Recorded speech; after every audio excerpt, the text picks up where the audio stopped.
Sa second gear, pagdating yung third gear at saka fourth gear, sobrang delay po siya. Nag-i-slide muna siya bago siya pumasok. So yung po ang hindi po naramdaman nung unang nag-diagnose na mekaniko, kasi nga yung dala nila mekaniko, sa engineer sa makina lang po, wala pong knowledge sa mga transmission, sa automatic transmission, kaya hindi po niya ramdam kung ano po yung talagang main problem ng sasakyan. So, guys, ang sasakyan nga pala ito, according sa may-ari, bagong bilhin nila ito ng second hand. So ilang araw pa lamang nilang ginagamit ito at may kasama silang mekaniko. So pagbili nila ng sasakyan, yung mekaniko hindi talaga kabisado ang automatic transmission. Sabi, konting problema lang. Yun na nga nangyari. Pagkabili nila, nabayaran at paggagamit ng may-ari at pinamaniho sa kanyang pamangkin, doon nila nalaman na mayroong konting problema. Akala nila kung ano lang yung problema.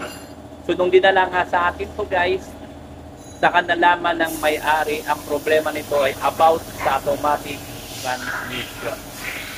Ito na nga guys, no, naibaba na natin yung transmission ng Kia. So naibaba na natin siya, napakaliit na kanyang transmission. Nandoon po yung kanyang flywheel. Yan.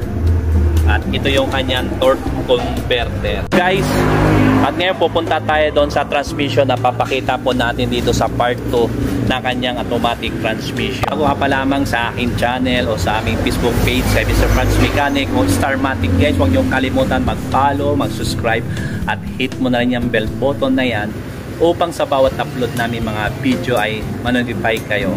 So punta na natin yung transmission. Na yung transmission ng Kia guys, hanggang 4th gear lang siya at ngayon nililinis ni Sir John ang transmission. Yan po si Sir John. So kung may mga issue kayo sa inyong automatic transmission guys, huwag niyong kalimutan ng Starmatic. Nandito lamang kami, handa pong tumulong at kung ano man po ang issue ninyo, pwede natin i-rebuild or mag-change oil kayo, nandito lamang po kami. So ito na guys, dito si Sir John at interviewin muna natin ng si Sir John, ano bang pinaka-problema ng sasakyan? So at the same time, mayroon ba tayong parts available para sa atin mga follower para malaman nila na tayo ay may mga parts sa kanilang mga sasakyan? yes sir, kung sa parts naman, meron po tayong nakukuna, meron po tayong supplier ng pyesa, ng transmission, kahit na anong klase. So wala po tayong problema sa mga spare parts dahil meron po tayong pinagkukunan. At saka ito guys, itong transmission na to, transmission po ito ng Kia Picanto. Ang issue po nito, bali delay Picanto, ito ang issue po nito, delay po siya ng shifting chartered in 4th gear. So yung nag-slide na siya, kaya nadidelay na siya ng shifting, kaya kailangan na pong i-rebuild yung transmission. So wala pong problema guys sa pyesa. Kaya po makapag-provide ng pera, ng klaseng transmission, kaya po natin i-provide ng pyesa guys. So tingnan po natin, ababa po natin, matapos yung transmission na to, ang safety drive natin, ababa po natin.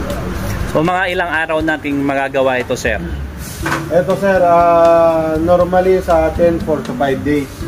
Minsan nadidelay lang tayo sa matapos yung sasakyan sa dating ng pyesa.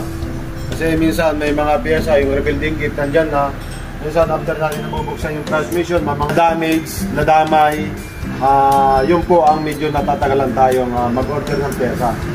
Kaya guys, sa mga nagpapagawa po tayo, ang gawa po talaga namin 4 to 5 days, natatapos namin. Minsan guys, natatagalan po talaga. So minsan inaabot po ng 2 weeks, inaabot po ng buwan. Depende po sa dating nga po ng pyesa. Pero po yung guys, kasi hindi naman po namin i-release ito na mayroon pong problema.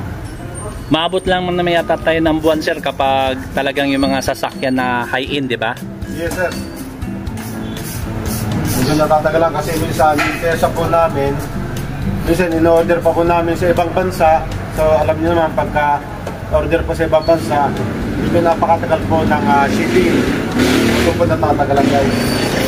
So sir, invite po natin sila sa YouTube, sa Facebook page natin at YouTube channel.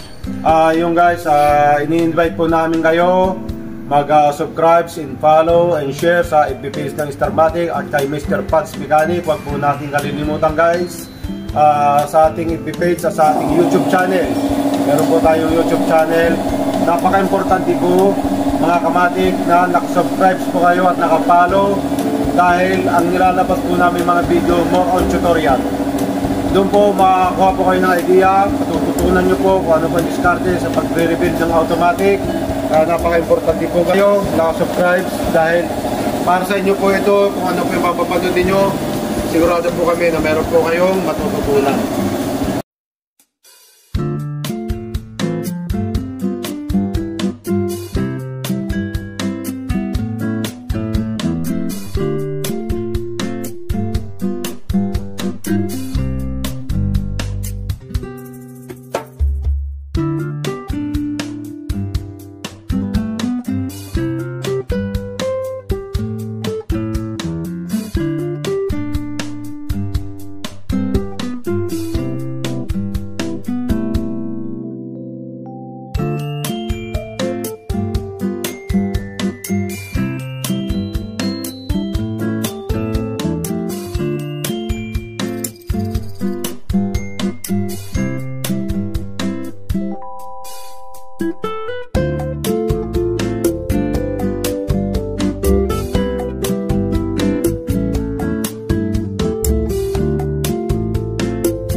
Guys, maraming salamat. Papasalamat kami ni Sir John sa patuloy ninyong pag-follow, pag-subscribe sa aming mga YouTube channel at Facebook page at pag-share ninyo sa aming mga video. At maraming salamat sa pamamagitan sa inyo guys. Marami tayong mga customer na pupunta dito at sa mga iba po ay galing po sa mga recommendation ninyo.